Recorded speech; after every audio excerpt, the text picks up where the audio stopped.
ทั้งครอบครัวเลยคุณพ่อคุณแม่เป็นไหมฮะแม่ไม่เป็นแต่พ่อเป็นคุณพ่อเป็น ค่ะ พี่น้องเป็นหมดเลย8 คน ค่ะใช่ เป็นหมดทุกคน ค่ะใช่ โอ้โห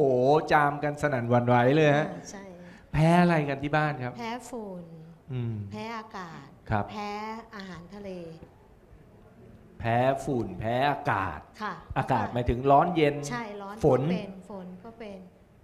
ขึ้นรถแอร์อย่างนี้ ก็เป็น ก็เป็น ใช่ แล้วเป็นพร้อมกันไหมฮะ ก็คือถ้าคือตัวเองเป็นคนเล็กสุดท้อง ครับ พี่เขาก็จะกินยาแก้ภูมิแพ้กันมาตลอดชีวิต อือฮึ ตัวเราก็คือไม่ต้องไปหาหมอรับยาจากเขาต่อ เพราะเขาอายุ 60 เราเพิ่งจะตอนนั้นเพิ่งจะประมาณ 45 อืม นะพี่คนที่เหนือ ส่งต่อยา ใช่ค่ะ ส่งยาต่อมาให้เราซึ่งเราไม่ต้องไปหาหมอ เพราะมันเป็นโรคเดียวกันหมด เมื่อเกิดอาการปุ๊บพี่ขอยากินหน่อย แต่พอเราโตเป็นสาวขึ้น เราเริ่มเป็นสาวภูมิแพ้ตรงนั้นมันก็หายไปนานๆก็จะเกิดขึ้นครั้งหนึ่งคือช่วงเปลี่ยนอากาศ แล้วก็เจอฝุ่นถ้าทำความสะอาดบ้านนะคะ ครับ ฝุ่นทั้งหมดก็คือเราก็จะจามอยู่จนกระทั่งต้องไปขอยาเขากิน อืม คือใครเห็นพี่น้องเป็นหมดมันก็เลยเฉยๆนะคะเพราะว่ามันไม่ทรมานมาก แต่พอเรามาทรมานตอนที่เราเริ่มสู่วัยทอง มันเป็นมากจนกระทั่งทุกคนคือเขาห่างๆเราไปแล้ว อ่าฮะ เราก็เลยจะไม่ค่อยเท่าไหร่ แต่ตอนที่เราเป็นมากๆ เพราะว่าเรามีอาชีพที่จะต้องพูด ครับ เราจะต้องนวดหน้าลูกค้า และเราเป็นภูมิแพ้ชนิดที่เจอคนปุ๊บเจอฝุ่นปุ๊บเราเป็นหนักและเราจะทำมาหากินได้อย่างไร เราคิดหนักแล้ว พอเวลาเป็นแล้วเนี่ยต้องทานยา ใช่ค่ะ ใช้เวลานานไหมกว่าจะกลับ ก็คือต้องนอนเลยคือกินแล้วต้องนอนเลยยา อ๋อ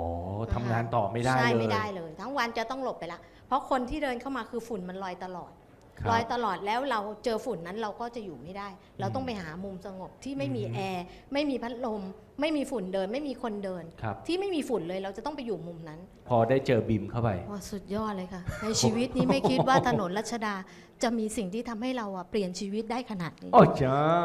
อยู่ในถนนแบบรัชดาเนี่ยมาเราไม่รู้ว่าทำไมบริษัทนี้ถึงได้แอบอยู่จนเราไม่รู้จัก วันที่เราเดินเข้ามาเราถูกเชิญมาแบบมารับของ มันอยู่สูงไม่หน่อยอยู่ชั้น 8 นะฮะ เดือนหน้าไปอยู่ชั้น 30 แล้วนะ ใช่ สูงกว่าอีกนะ ตึก AIA นะฮะ แต่ก็อยู่ ท่นผู้ชม ข้างๆกันนะฮะ ข้าง โอ้โห ดีใจเลยนะ ใช่ดีใจฮะเพราะว่ามันไม่มีอะไรที่จะช่วยเราได้อีกแล้วแล้วทุกวันนี้ ครับ ก็คือทานแค่เหลือวันละ2 แคปซูลเช้า1 เย็น 1 กับ ช่ ลู วย ก เรา ค้า ได้ทุก กับเพื่อนกับ ก็โอเคเลยฮะช่วยได้แบบทุกคนกระทั่งคนที่เราไปดูแลที่เป็นมะเร็งที่เต้านม ทุกวันนี้คือเขาก็ยังมีชีวิตอยู่ นะฮะเราก็ดูแลกัน ค่ะใช่ โอ้โห ค่ะ นี่ถ้าเจอก่อนหน้านี้ก็แสดงว่าพี่น้องก็อาจจะมีโอกาสเป็นอย่างเราได้ ใช่ฮะ เพราะฉะนั้นใครที่เป็นโรคต่างๆ เหล่านี้อย่าเพิ่งท้อใจนะ ค่ะ ต้องฝืนเอาไว้ ค่ะต้องช่วยตัวเองแล้วก็รับประทานให้มีวินัย ถ้าเรากินแบบมีวินัยนะชีวิตเราคุณภาพชีวิตเราสุดยอดมากเลย อืม ตอนนี้อายุ 57 แล้วนะคะพวกพี่ๆน้องๆทั้งหลาย ครับ ก็ยังดูดีอยู่เนาะ ดีจริง ๆ ครับขอเสียงปรบมือให้กับพี่ปริชัดด้วยครับ